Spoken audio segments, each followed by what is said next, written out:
So hello and welcome guys, स्वागत है आप सबका एक बार फिर से आपके अपने यूट्यूब चैनल में। मैं अभिषेक जान आप सभी लोगों का वेलकम करता हूं। सो गाइस, आज आपका था इलेक्ट्रिकल 308 का पावर सिस्टम थर्ड का एग्ज़ाम।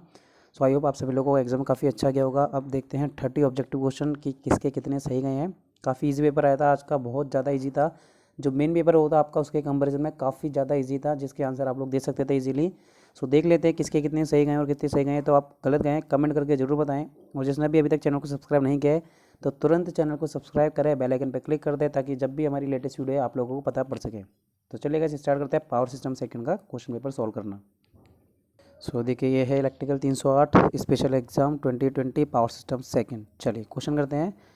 सबसे पहला क्वेश्चन है कि the area under load curve represent. तो हम सबको पता है एरिया क्या करता है, एनर्जी कितनी कंज्यूम की गई है उसे शो करता है। क्वेश्चन नंबर सेकंड की बात करते हैं कि ऊर्जा भार कर्व किन दो कारकों के बीच बनता है। तो ध्यान रखें, ये बनता है लोड और टाइम के बीच। Question number second correct answer होगा बी। क्वेश्चन नंबर थर्ड देखते हैं, the load factor of any power plant. तो ये लोड फैक्टर किसी भी पावर प्लांट का हमेशा 1 से कम होता है।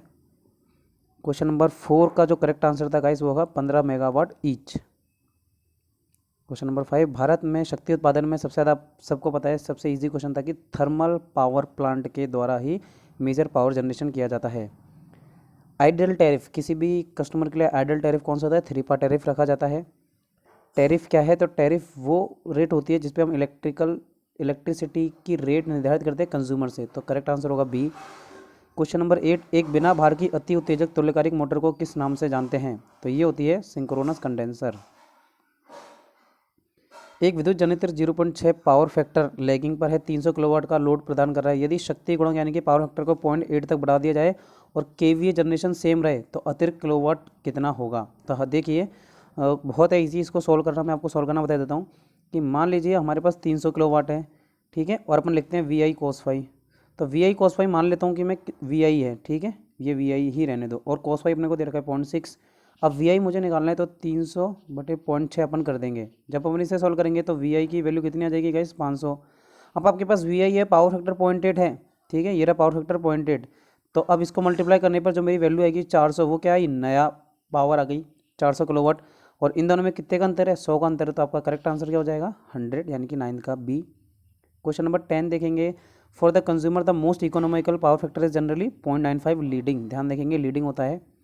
क्वेश्चन नंबर 11, एक सिंगल फेज इंडक्शन मोटर में पावर फैक्टर को बढ़ाने के लिए कैपेसिटर को कहाँ लगाते हैं, स्टार्टिंग वाइंडिंग के सीरीज में। क्वेश्चन नंबर 12, निम्न में से किसमें सबसे कमजोर पावर फैक्टर होता है। तो सबसे कमजोर अगर पावर फैक्टर की बात करें तो वो होता है इंडक्टेंस फर्नेस के अंदर। For maximum power transfer to take place between two interconnected station, angle between voltage of the two should be. तो 90 डिग्री के अंदर होगा, तभी मैक्सिमम पावर ट्रांसफर होगी। ध्यान रखें, दो इंटरकनेक्टेड सिस्टम के बीच में। क्वेश्चन नंबर 14, इंटरकनेक्टेड स्टेशनों के स्थायी प्रचालन के लिए किस अवयव का उपयोग आवश्यक है। तो रिएक्टर, करेक्ट आंसर होगा रिएक्टर, 14 का बी। क्वेश्चन नंबर 15, तंत्र की आवृत्ति एवं वोल्टेज को किस द्वारा कंट्रोल किया जाता है। तो करेक्ट आंसर होगा इसका एक्टिव एंड रिएक्टिव पावर, 15 का। चलिए, इसमें थोड़ा सा कन्फ्यूजन इसमें भी हो सकता है, देख लेंगे, आप लोग कमेंट करके बताएं। Question number 16, series capacitor is used in the transmission line to improve load factor. ठीक है, तो करेक्ट आंसर होगा 16 का D. Question number 17, EHV line में पैरेलल पार्श्व पथ क्षतिपूर्ति का उपयोग निम्न को सुधारने के लिए किया जाता है। क्वेश्चन नंबर 17 करेक्ट आंसर होगा B. Question number 18, types of static VR compensator are. तो ये दोनों ही टाइप्स हैं, करेक्ट आंसर होगा 18 का सी।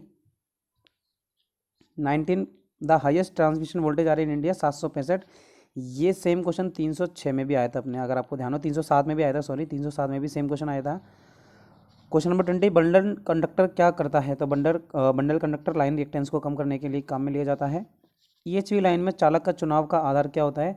तो current carrying capacity. Question number 21 B answer, question number 21 का ए नहीं होगा, बी होगा, corona in radio interference performance. Question number 20, the dielectric strength of air under normal condition is about 30 kV pressure per centimetre. Question number 23, DC link के कौन से प्रकार में सभी चालक नेगेटिव पोलैरिटी के होते हैं, monopolar. Question number 24, high voltage DC supply में 12 पल्स कन्वर्टर को प्राथमिकता देते हैं क्योंकि। क्वेश्चन नंबर 24 करेक्ट आंसर होगा सी, ए व बी दोनों। Question number 25 guys correct answer होगा ए। इसी तरह से क्वेश्चन नंबर 26 देखेंगे, 26 का करेक्ट आंसर होगा डी। 27 देखेंगे, 27 का भी करेक्ट आंसर होगा डी। 28 का करेक्ट आंसर होगा बी। 29 का करेक्ट आंसर 28, एक सेकेंड, 28 अपन लोग देख लेते हैं। So corona is likely to occur maximum in case of, तो हाँ जी बिल्कुल 28 का बी होगा। 29 की अगर हम बात करें तो इसका भी होगा बी, और 30 का भी आंसर होगा बी। और थोड़ा ये ना किसी बच्चे ने भेजी थी तो उसने मुझे 29 और 30 क्वेश्चन की फिक नहीं भेजी थी, और बाद में मेरे पास आ गई तो मैंने आपको भेज दी है। सो आई होप आपके ज़्यादातर क्वेश्चन सही होंगे, काफ़ी ईजी पेपर था। फिर भी जो भी क्वेश्चन आपको डाउटफुल लगता है तो कमेंट करके जरूर बताएं। थैंक यू गाइस, मिलते हैं अपने नेक्स्ट वीडियो में।